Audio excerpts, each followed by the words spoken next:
За сайн бацгаана уу золбоотой та бүхэндээ энэ өдрийн мэндийг хүргэе. Тэгэхээр Солонгост 2 сарын өмнө 5 сарын 5-нд маш ноцтой хүн амны хэрэг гарсан. 2 сарын өмнө болсон хэрэг өнөөдрийг хүртэл Солонгосын мэдээнийхэн сувгуудаар гарсаар л байна. Тэгэхээр яг юу болсон бэ гэхээр 23 настай залуу зүв зүгээр алхаад явж исэн 12 жилийн охиныг маш хэрцгийгээр хөнөөж алсан. За тэгсэн энэ гэмт хэргийг үйлцэн залуугийн аав нь өндөр албан тушаалтай цагдаа хүн байсан.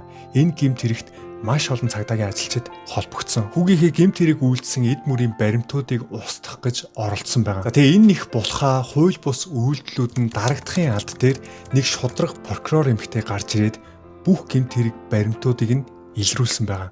Тэгэхээр яг юу болсон юм би та бүхэндээ маш тодорхой ярьж өгье.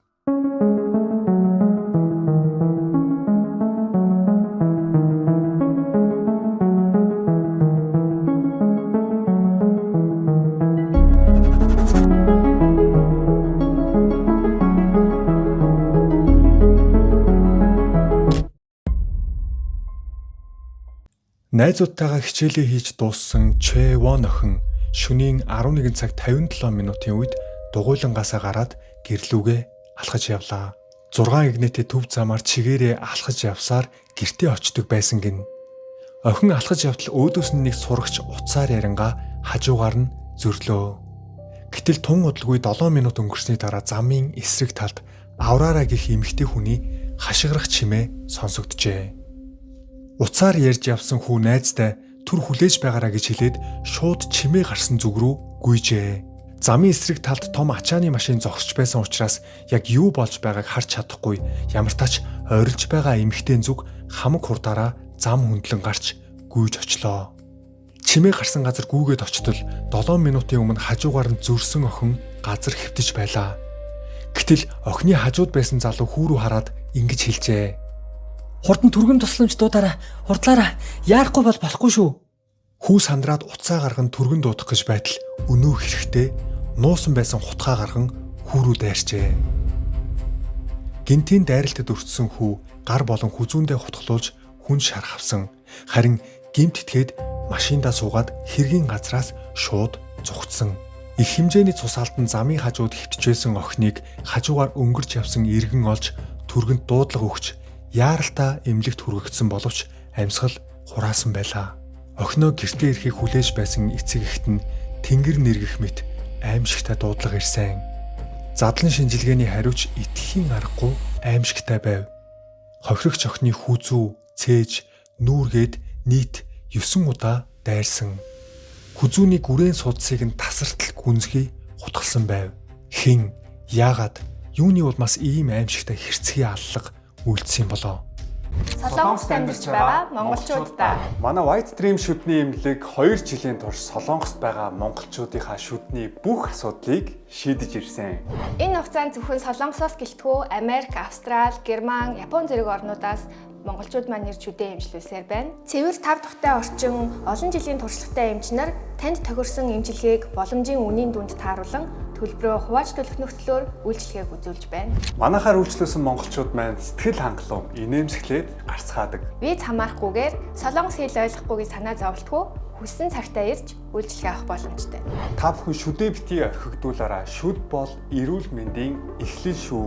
Шүд эрүүл байвал хоолоо сайн боловсруулж идэнэ. Тэр хэмжээгээрээ таны ходоод бас эрүүл байна. Нүүр дүүрэн нэмсэглэн Та бусдаа ярихдаа өөртөө итгэлтэй болноо. White Dream Солонгос дахь монголчуудынхаа шүдний асуудлыг бид хариуцсан. удахгүй уулзцай. Панжаатын төв гудамжинд огт танихгүй ахлах ангийн сурагч охины хөнөөсөн этгээдийн нүүр царайг олонд ил болголоо. Тэр бол 23 настай Чан Юнги. Цагдаа аавыгаа дуурайн цагдаа болох хүсэл мөрөөдөлтөй байсан Чан Юнги ангидаа чимээгүй хийх юма хийгээд явдаг сурагч байсан тэрээр яаж яваад хүн алах төлөвлөгөө гаргасан юм болоо. Чэон охин машины хажуугаар өнгөрөх тэр мөчөд араас нь ан агнаж байгаа араатан мэт хурдан дайрч буй Чан Юнги. Эхлээд Чэон охины хүзүүгээр нь боож хүчээр номхруулахыг оролдож ноцолдож байлаа. Тэд удалгүй камерын бичлэгийн хүрээнээс гарч алга болсон. Харин урд талын машины хяналтын камерт охины хашгирах дууг сонсоод гүйж яваа хүүгийн дүрс бичигдсэн байлаа. Машины араар орсон хүү Чан Юнгид хутгалуулсан бололтой арайхийн хэргийн газраас холдож байгаа төрх камерт бичигдсэн байсан. Харин гэмт хэргийг үлдсэн Чан Юнги зогсоол тавьсан машиндаа суугаад хэргийн газраас зугтсан. Энэ бүх аимшигт үйлдэл ердөө 140 секунд буюу 2 гаруй минутын дотор болж өнгөрсөн. Чи зүгээрээс ахлах ангийн сурагч охиныг яагаад хөнөөсөн юм бэ? Би амиа орлохоос өмнө ямар нэг зүйл хий гэж бодсон. Би хохирогчийг эмэгтэй гэдгийг бас ахлах ангийн сурагч гэдгийг огт мэдээгүй. Хохирогчийн хүйс насны талаар юу ч мэдээгүй гэж мэдүүлэг өгсөн Чан Юнгийн мэдүүлэг үнэн болов уу? Чан Юнгийн сурагч охиныг 15 минут араас нь дагсан байсан. Зүгээр араас нь дагаагүй. Машинаасаа хэд хэдэн удаа бууж охин өөрийнх нь зүг рүү ирж байна уу гэдгийг байн харж ажиглаж исэн. Бүр зориуд машинаа эргүүлэн тойрж араас нь мөрдөж байгаа нь CCTV камерт бичигдсэн байсан. Гэмт хэрэг үйлдэхээс 30 цагийн өмнө Чан Юнги дэлгүүрээс 2 хутга худалдаж авсан. Мөн бэлэн мөнгөний машинаас 1 сая вон гаргаж авчээ. Дараа нь гэрээрээ ороод ус хатаагч, шампун, сахлын хутга цүнхэндээ хийгээд гэрээсээ гарсан.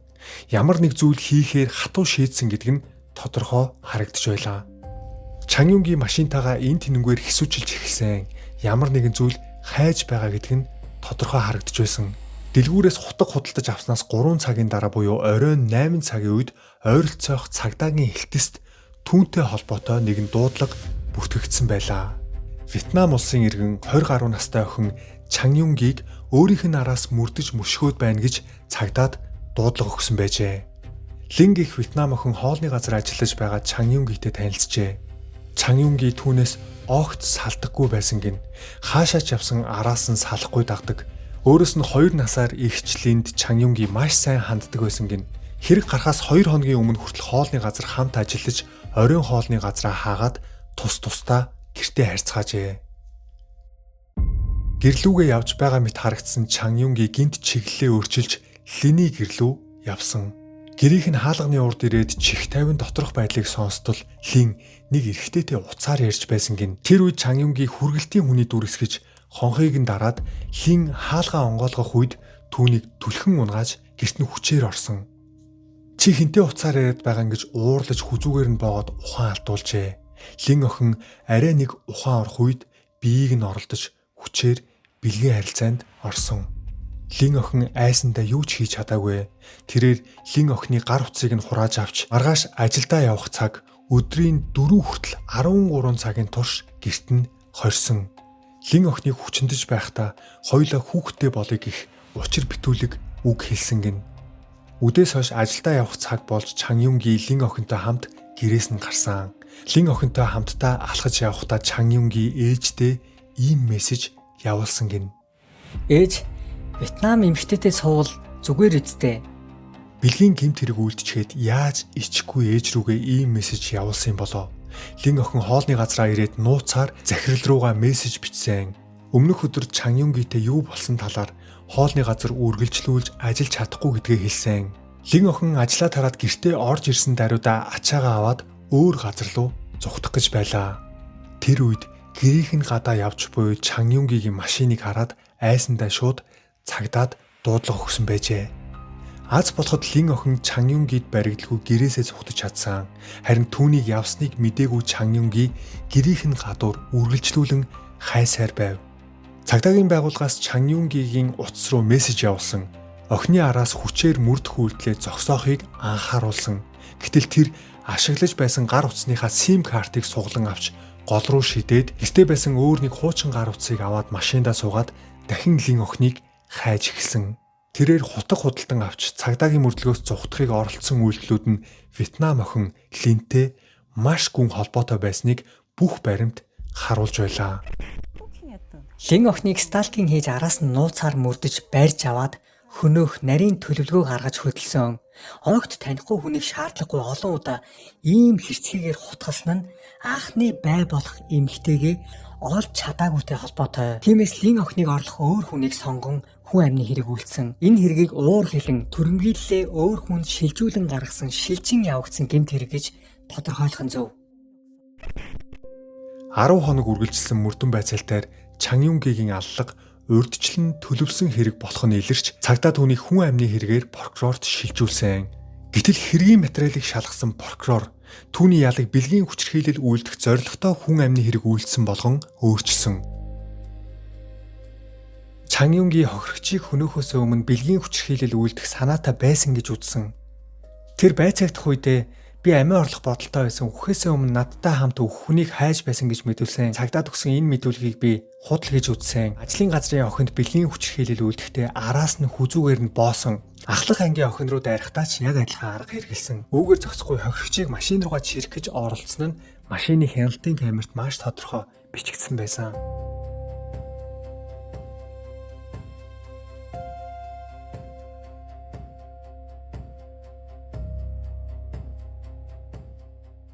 Би түүнийг хүзүүгээр нь боож унгаан хөнөөхийг оролцсон. Гэвч хохирогч эсэргүүцсэн учраас хутгаа хэрэгэлсэн. Би тэр охиныг машин руугаа чирж оруулъя гэж огт бодоогүй. Прокуророос Чан Юнгийн энэ мэдүүлэгт яагаад эргэлзсэн болов?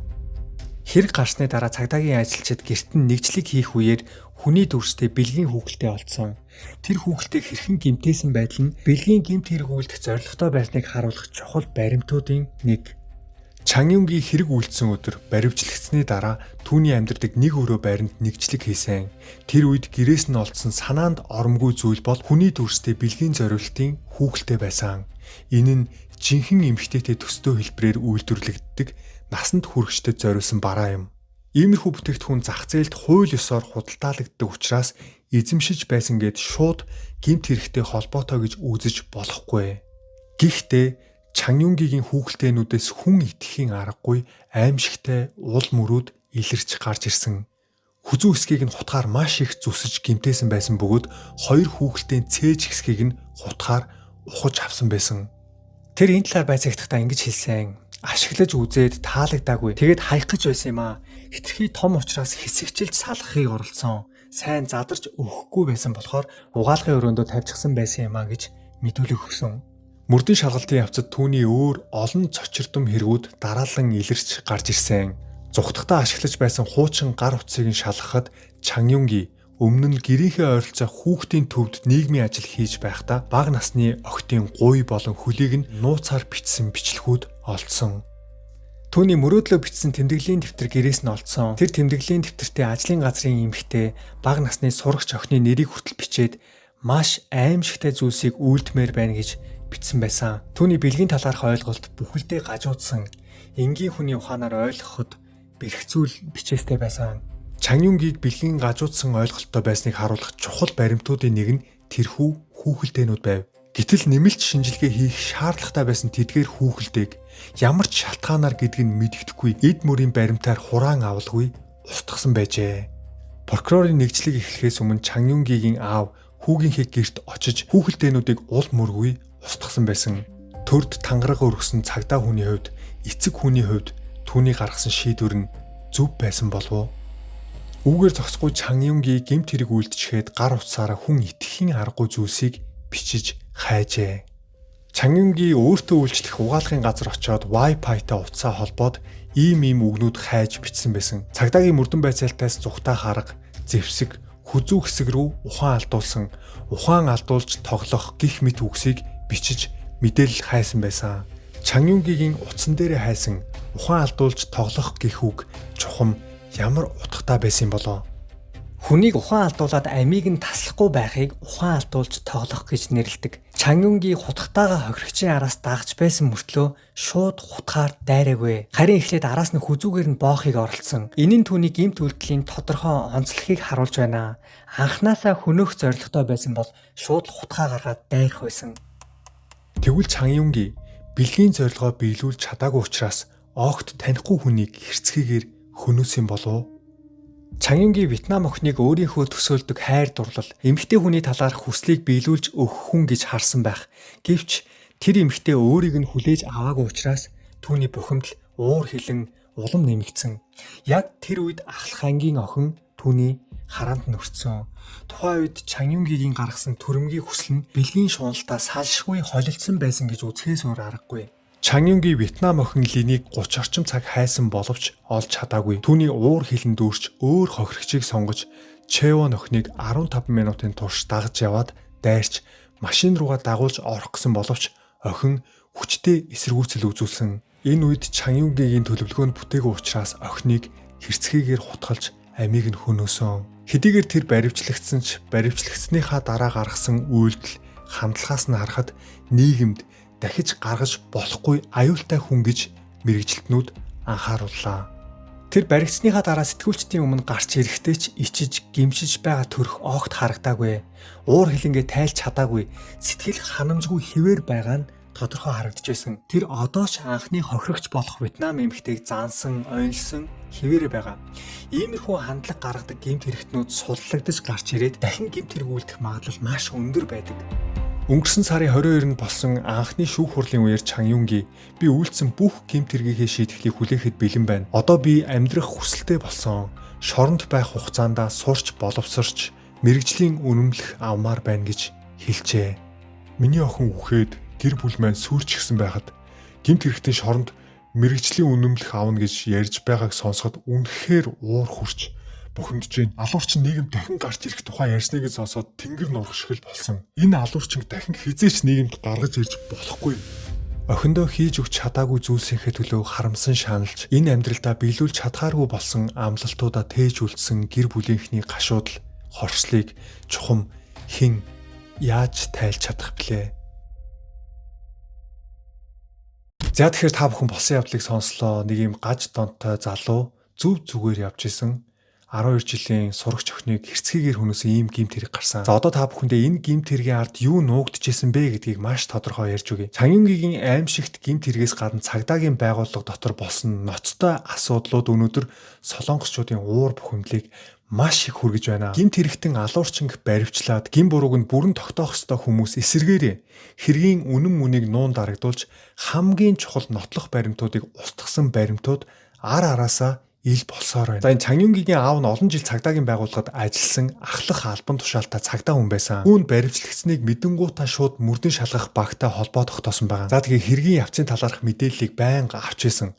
Цагдаагийн айлчид Чангюнгийн байранд нэгжлэг хийхэд хүзүү, цээж болон бэлэг эрэхтэн хэсгийг хутгаар маш их гэмтээсэн хүний дүрстэй хүүхэлдэйнүүдийг олж зураг авч баримтжуулсан. За эдгээр маш чухал эд мөрийн баримтуудыг шууд хурааж аваад шалгах ёстой байтал байранд нь тэр чигээр нь үлдээгээд гараад явцгаасан байгаа. Цагдаагийн ажилчид яагаад гэрт нь эд мөрийн баримтуудыг үлдээгээд гараад явсан нь ойлгомжтой шүү дээ. Аав нь залгаад би удахгүй очлоо наасаа зүгээр гараад явцгаа гэж хэлсэн байх магадлал тун өндөр. За эдгээр цагдаагийн ажилчид нэгжлэг хийсний маргааш нь Чангюнгийн аав нь энэ хэргийг хариуцаж ажиллаж байсан ахлагч мөрдөн байцаагчаас хүүгийнхээ гэрийн хаяг үүдний нууц кодыг нь аваад гэрт нь орж бүх эд мөрийн баримтуудыг устгасан байгаа. Хүүхэлдэйнүүдийг нь жижиглэн эвдээд Гванжуу хотын хог хаях цэгүүдэд хувааж хайсан. Ингэснээр Чангюнгийн бэлгийн гаж хандлага болон гэмт хэрэгээ урьдчилан төлөвлөсөн эсхийг шалгах боломжтой маш чухал нотлох баримтууд бүр мөсөн устсан байгаа. Бүр ноцтой асуудал нь юу гэсэн гэж хүүгийнхээ гэрээс олсон 4 гар утсыг дөрүүлэнгийн өөр газар аваачаад шатаага дахиж сэргээхийн аргагүй болоход устгаад хайсан байна. За эдгээр гар утсанд байсан Чангюнгийн гаж үйлдэлүүд өөр хохирогч байсан эсэх бэлгийн гэмт хэрэгтэй холбоотой зураг, дүрс, бичлэг, хайлтын мэдээллүүдийг шалгах ямар ч боломжгүй болгочихж байгаа байхгүй. За мэдээж аавынх нь хувьд цагдаагийн ажлыг олон жил хийсэн хүн гар утасны мэдээлэл ямар чухал баримт болдгийг маш сайн мэдж байгаа болохоор хамгийн эхлээд тэр 4 гар утсыг авангуудаа 4 газар явж шатаага хийсэн байгаа байхгүй. За тэгээд Чангюнгийн аав нь гэмт хэрэг гарсан өдрөөс эхлэн ээлжийн амралт өвдсөн аахтаа өгч удаан хугацааны ажлын чөлөө дараалан авч 2 сар орчим ажилдаа очоогүй. За энэ хугацаанд юу хийсэн бол ойлгомжтой тий. Хүүгийнхээ байранд орж нотлох баримтуудыг устгасан, өмнөх гар утаснуудыг шатаах, мөрдөн шалгах багийнхантай байнга холбоо тогтоож энэ хэргийн процесс хэрхэн явагдаж байгаа талаар байнга мэдээлэл авч исэн байх. За энэ Чангюнгийн цагаан өнгийн машин бариад яваад байсан да. Тэр машин аавынх нь машин байсан. Машин дотроос 50 орчим сантиметрийн урт хүн хүлэхэд ашиглаж болох бүдүүн хуунцар хүлээснүүд олдсон байгаа. За тэгсэн мөрдөн байцаагчид энэ хүлээсийг эд мөрийн баримтаар хураан авалгүй машин эзэмшигч болох Чангюнгийн аавд нь буцаагаад өгцөн гэж боддоо. Уг нь бол машиныг анх шалгасан цагтаа доторх байдлыг нь бичлэг хийж дүрсжүүлээд авцсан байсан. Тэгсэн мөрдөн шалгах багийн ахлагч тэр хийсэн бичлэгүүдээ устгах гэж тушаасан байгаа. Гэмт хэрэгтний унж авсан машиныг олсон бол мэрэгжлийн шинжилгээний багийг дуудаж заавал шалгуулах хууль үүрэгтэй байдаг гинэ. Тэгсэн шинжилгээний баг ирэхээс өмнө мөрдөн шалгах багийнхан өөрсдөө машин доторх эд зүйлсийг шалгаж нотлох баримтуудыг устгасан байж болцшгүй гэж үзэж байгаа. Машин доторх хамгийн чухал мэдээлэл болох хар камерын SIM карт ч олдоогүй гэж боддоо. Мөрдөн байцаагчид бид нар шалгахад байгаагүй гэж хариулсан. Хэрвээ SIM карт байсан бол Чангюнгийн машина хэрхэн бэлдсэн, хохирогчийг хаашаа авч явах төлөвлөгөөтэй байсан, хэрэг үйлдэхээс өмнө хаагуур явсан, машин дотроо хинтээ ярьсан гэх мэт хамгийн чухал нотлох баримт болох байсан. Үүнд баривчлагдсны дараа хэргийг шалгаж исэн мөрдөн байцаагч Чангюнгийд утсаа өгөөд аавтаа нь яриулсан. Аав нь юу гэж ярьсан бэ гэхээр гар утасныхаа SIM картыг салгаж хайсан чинь үнэн үү? Яг хаана хайсан бэ? Гүүрний яг аль хэсэгт хайсан бэ гэж тэр гар утасныхаа SIM картыг нь олох оролдлого хийсэн байна. За энэ бүх яриаг хажууд нь байсан цагдаа нар сонсч байсан боловч талсан цогсоогоогүй. Солонгосын хууль дүрмд гэмт хэрэг үйлдээд баривчлагдсан тохиолдолд мөрдөн шалгалт явагдаж дуустал хинтээч уулзуулж болохгүй гэж заасан байдаг юм байна. Гэтэл цагдаа аав нь хүүтэйгээ 3 удаа уулзсан. Аз болоход уулзаад юу ярьсан нь камерт бичигдэж үлдсэн байсан. Мөрдөн шалгах байгууллага юуны талаар ярьсныг нь одоо шалгаж байгаа. Энэ хэрэгт бас нэг ойлгомжгүй зүйл байгаа. Чангюнгийн 2 хүнийг хутгалчгаад хэргийн газраас хол цухтаагаагүй. Машиндаа суугаад зүхтааж яваад өөртөө үйлчлэх угаалгын газарт очоод цустай хувцаа угаасан байгаа. Дараа нь юу хийсэн гэж байнга үйлчлүүлдэг үсчин дээрээ очоод үсээд суулсан. Хүн амны хэрэг үйлдсэн этгээд аль болох хурдан хотоос зүхтаж гардаг. Харин Чангюнгийн энэ тайван байгаа байдал нь үнэхээр энэ гинт хэрэг анхных байсан уу гэсэн асуултыг үлдээж байгаа. Аав нь яагаад ингэж чичирч тэр бүх баримтуудыг устгасан болоо те? Энэ яг энэ 23 настай залуу анхны үлдсэн гэмт хэрэг байсан уу гэдгийг прокурорын байгууллагаас тусгай баг гаргаж агаад одоо хүртэл шалгаж байгаа байхгүй юу? За энэ хэргийг анх хариуцж авсан мөрдөн шалгах багийн дотор бас шудраг хүмүүс байсан. Энэ бол бэлгийн хүчирхийлэл үйлдэх зорилготой хүн амны хэрэг байна. Хүн хүчирхийлэх гэж байгаад бүтлгүүтээд хүн алсан хэрэг болгож шалгах ёстой гэсэн саналууд гарч ирсэн байгаа. Гэвч энэ хэргийг хариуцж авсан багийн ахлагч мөрдөн байцаагч хэргийг бэлгийн гэмт хэрэг рүү хүчээр холбож болохгүй. Нотлох баримт ч тийм их алга. Ердийн хүн амны хэрэгээр бүртгэхэд прокурорт шилжүүлэх үүргийг өгсөн. За Солонгосын хуулинд санаатай аллах хийсэн бол хамгийн багадаа 5 жил эсвэл бүх насаар нь хорих, ноцтой үед цаазаар авах ял тулгадаг. Харин хүчндэх зорилготой санаатай аллах бол бүх насаар нь хорих эсвэл цаазаар авах ялаар ялдаг. Хэрвээ энэ Чангюнгийн бэлгийн хүчирхийлэл үйлдэх зорилготой хүн алсан тогтоогдвол 5, 10, 20 жилийн ял авах боломжгүй болно. Хамгийн багадаа бүх насаар нь хорих ял яригдана. Тэгэхээр энэ бол маш том ялгаатай. Аав нь цагдаа хүн байсан учраас энэ бүгдийг маш сайн мэдчихсэн. За бас нэг баримт. Чангюнгийн охины араас очихдоо машиныхаа багажийг онгойлгоцсон байсан гэж боддоо. Гэтэл хэргийг анх шалгасан байцаагчид ачааны машины хяналтын камерын бичлэгийг авсан мөртлөө дүрсэн бүдэг машины багаж онгорхоо үгүйг мэдэх боломжгүй гэж тайлбарлсан. Харин нөгөө хэргийг хүлээж авсан эмэгтэй прокурор бичлэгийг дахин шалгаж үзсэн байгаа. Тэгээ дүрсийг нь томруулаад дахин шалгаад үзсэн Чангюнгийн машиныхаа тээш хэсгийг онгойлгосон байснаа тогтоогдсон. Дээрээс нь Чэвон охиныг эхлээд араас нь боож ухаан алдуулаад машин руугаа чирж оруулах гэж завдсан дүр зураг тодорхой бичигдсэн байсан. Прокурорын байгууллага хэргийг дахин шалгах явцад анхны мөрдөн шалгалтад орхигдсон нийт 11 шинэ нөхцөл байдлыг илрүүлсэн гэж боддоо. 11 эд мөрийн баримтыг анх шалгасан мөрдөн байцаагчид нуусан байсан. За яг энэ хэрэг гарахаас хэдхэн сарын өмнө Стакийн дарамтанд орж дарамтлуулаад байгаагаа олон удаа цагдаад мэдгдсэн эмэгтэй цагдаагийн хангалтгүй хамгаалтаас болж амь насаа алдсан өөр нэг хэрэг гарсан. Нэг эмэгтэй цагдаагийн байгууллагад олон удаа дуудлага өгсөн байгаа. Намайг стуки хийгээд намайг алах гээд надад туслаач хийгээд олон удаа дуудлага өгсөн байхад цагдаагийн ажилтнууд нь хамгаалж чадаагүй энэ эмэгтэй амиа алдсан байхгүй юу. Тэг яг энэ хэргийн дараа улсын хэмжээнд стакийн гэмт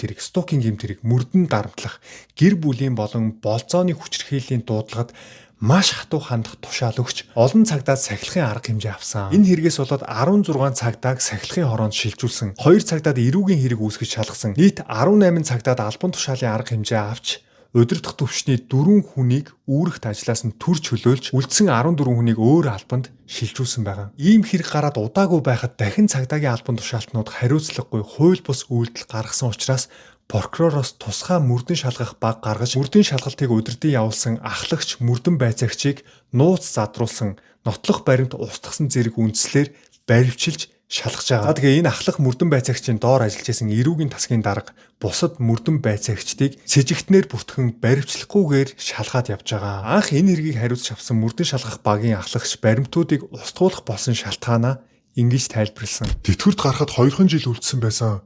Мөрдөн шалгалтаа муу хийсэн гэж сахилгын шийтгэл авах гээд айсандаа баримтуудыг устгасан. За харин Чангюнгийн аав нь эд мөрийн баримтуудыг устгасан шалтгаанаа ингэж тайлбарласан. Би аав нь учраас ийм үйлдэл хийсэн. За энэ хэргийн талаар судалж байхдаа Солонгосын бас нэг хуулийг мэдэж авлаа л да. Солонгосын хуулинд эцэг их хүүхэд ойрын хамаатан нь гэр бүлийнхээ хүний нотлох баримтыг устгасан тохиолдолд эрүүгийн хариуцлагаас чөлөөлөгдөх тусгай заалт байдаг юм байна. Сонирн байгааз. Тийм болохоор энэ Чангюнгийн аавыг нотлох баримт устгасан хэрэгээр шийтгэж баривчилж чадахгүй байгаа. Гэхдээ хэрвээ албан тушаал цагдаагийн дотоод харилцаагаа ашиглан мэдээлэл авч нотлох баримт устгасан нь тогтоогдвол эрх мэдэл албан тушаалаа уруулан ашигласан гих өөр хэрэгээр хариуцлага хүлээх боломжтой. Энэ бүх зүйл ил болсны дараа Чангюнгийн шүүх хурлын явцад маш том өөрчлөлт гарсан. Анхны шүүх хурлын үеэр тэрээр бэлгийн хүчирхийлэл үйлдэх зорилго байгаагүй гэж өөрийгөө өмөөрч байсан бол хоёр дахь удаагийн шүүхээр прокурорын гаргаж тавьсан олон нотлох баримтуудыг хараад Чэвон охиныг барьж авч хүчирхийлэх зорилготой байсан гэдгээ хүлээн зөвшөөрсөн. Хөл бүтэн 2 сарын турш гүрийж байгаад няцаах боломжгүй дүрс бичлэг гарч ирсний дараа л үнэнээ хүлээн зөвшөөрч байгаа. За одоо бол гимтэтгээд хамгийн багадаа бүх насаараа 20 ял аавна гэдэг нь тодорхой болсон. Гэхдээ цаазаар авах ялаас зайлсхийх, хожим өршөөлөөр суллагдах боломжоо хадгалахын тулд гимт хэрэг үйлдэлсний хүлээн зөвшөөрсөн ч байж болцсохгүй гэж хуульчид үзэж байна. За энэ Чангюнгийн шүүхэд 8 хуудас гимшлийн захидал бичиж өгсөн байгаа. Тэр захидалтай намайг хоригдож байхад аав ээж хоёр минь ирээд уйлсан. Миний эцэг их ингэж их шаналж байхад хүүхдээ алдсан гэр бүлийнхэн үүнээс ч илүү их өвдөж байгааг ойлгож байна. Бодлогогүй, хариуцлагагүй үйлдэлээсээ болж нэг хүний амьдралыг үгүй хийсэндээ гимшиж байна гэж бичсэн байгаа. За тэгэхээр та бүхэн яг энэ захидлыг уншаад юу ойлгож байна? Энэ хүнд үнэхээр гимшиж байгаа зүрх сэтгэл байна уу? Гимгүү хүний амийг хөнөөсөндөө үнэхээр чин зүрх сэтгэлээсээ гимшиж байгаа бол хамгийн түрүүнд амнаас нь тэр хохирогчийн талаар, хохирогчийн ар гэр бүлийн талаар гарах ёстой. Тэгсэн хамгийн түрүүнд хэн гарч байгааг та бүхэн хардаа. Намайг хоригдож байхад гэж байгааз хамгийн эхлээд өөрөө гарч байгаа. Дараа нь өөрийнх нь аав ээжд гарна. Аав ээж хоёр минь ирээд уйлсан. Тэр хүнд өөрөө чухал, дараа нь аав ээж нь чухал. Тэгээ дараа нь миний эцэг их ингэж шаналж байхад хүүхдээ алдсан гэр бүлийнхэн үнээс ч илүү өвдөж байгаа бахаа гэж бичсэн байгаа байхгүй юу? Хүүгээ хамгаалахыг оролдсон цагдаа аав, түүнд мэдээлэл өгсөн мөрдөн байцаагчид, нотлох баримтыг хураалгүй үлдээсэн цагдаагийн ажилчид, чухал тайлангуудыг прокурорт шилжүүлээгүй удирдлагууд, хэргийг бэлгийн гэмт хэрэгтэй холбохгүй байх чиглэл өгсөн байж болзошгүй өндөр албан тушаалтнууд гээд бүхэл бүтэн тогтолцооны асуудал гарсан учраас өнөөдрийг хүртэл энэ хэрэг намжихгүй дахин яригдсаар байна. Одоо бүгдээрээ маш чухал зүйл яриад бичлэгээ дуусгая. Та бүхэн анхааралтай сонсож байгаарай. Хэрвээ хэргийг хүлээж авсан эмэгтэй прокурор хүртэл энэ аавтан танил тал нөгөө хэргийг хүлээж авсан ахлах мөрдөн байцаагчтай танилуд байсан бол энэ хэрэг ингэж олон нийтэд тарж олон хүнд хүрэхгүй байсан. Магадгүй энэ алуурчин залууд гинтийн байдлаар хүн алсан хэрэг тохоод 5 жил, 10 жил, 15 жил ч юм уу ял өгөөл энэ хэргийг хаах магадлал тун өндөр байсан. Та бүхэн энэ гэмт хэргийг бүтнээрээ сонслоо штэ. Аав нь мөрдөн байцаагчид нотлох баримтуудыг яаж устгасан байна? Хэрвээ прокурор ч гэсэн танил тал байсан бол тэгэл дуусаа. Өнөөдөр Солонгос улсын хөгжиж байгаа шалтгаан ердөөлийн талбар болгон дээр, салбар болгон дээр ийм шудраг хүмүүс байдаг байхгүй. Төр төгсөн тангараа биелүүлдэг, шудраг, хээл ахуул авдаггүй. Хинч юу ч гэсэн хүзүүн дээр ирээд хин нэгэн хутга тулгаж исэн ч би өөрийнхөө үзэл боддгийг худалдахгүй гэсэн ийм зарчимтай хүмүүс талбар болгон дээр байдаг байхгүй. Хээл ахуул авилгалгүй ус гэж байхгүй. Солонгос хүртэл ийм юм болж штэ. Цагдаа мөрдөн байцаагчид нь хоорондоо хуйлдаад ийм аимшигтай юм хийж штэ. Гэхдээ хээл хахуул авж байгаа хүн нь их вэ нү бага вэ нү? Энэ шудраг хүмүүс нь их вэ нү бага вэ нү? Ердөө энэ хоёр зүйл тухайн улс хөгжих үү сүрэх үү гэдгийг тодорхойлно. Би хэлээд байдсан шүү дээ. Солонгосчууд идтгээ, уудгаа. Гэхдээ ядаж 50% нь өөрсдөө идэ 50% нь улсдаа юм хийдэг хүмүүс байхгүй. Золбоон зөндөө л олон болсон явдал та бүхэндээ ярьж өглөө. Болсон явдал ярьж байхад яг иймэрхүү мундаг шудраг ийм прокурорууд, ийм залуучууд түүхээ бүр өөрчилсөн ийм кейсүүд байгаа шүү дээ. Монгол залуучуудаа дахиад урайлмаар байна. Мэдлэгтэй, мэдрэмжтэй, үнэнч, шудраг, дээл хахуул, авилгал авдаггүй. Энэ нэгэн ирээд хүзүүн дээр хутга толгосон чинь надад бүр хідэн тэр бум одоо юу л үгнэ гэдэг. Тэр бүх зүйлээс татгалзаж чадах тийм зарчимч өөрийн гэсэн үзэл бодолтой үнэнч тийм залуучууд болцгооё. Яг өнөөдрийн болсон явдал дээр гарч байгаа шиг ийм прокурор шиг болчих юм бол улс орон хөгжих бол нэрээ цаг хугацааны л асуудал. Дороо хөгжнө. Тэр дүүнер минь улс орны минь ирээдүй та нарт байгаа шүү, биднэрт байгаа шүү. Бүгдээр хичээцгээе. Шудраг залуучууд болцгооё. Өнөөдрийн болсон явдал дугаарт таамт байсан үзэгчид та бүхэндээ маш их баярлалаа. Тэгвэл золгоо ТV-тэй дараагийнхаа бичгээр уулзлаа. Түр баяртай.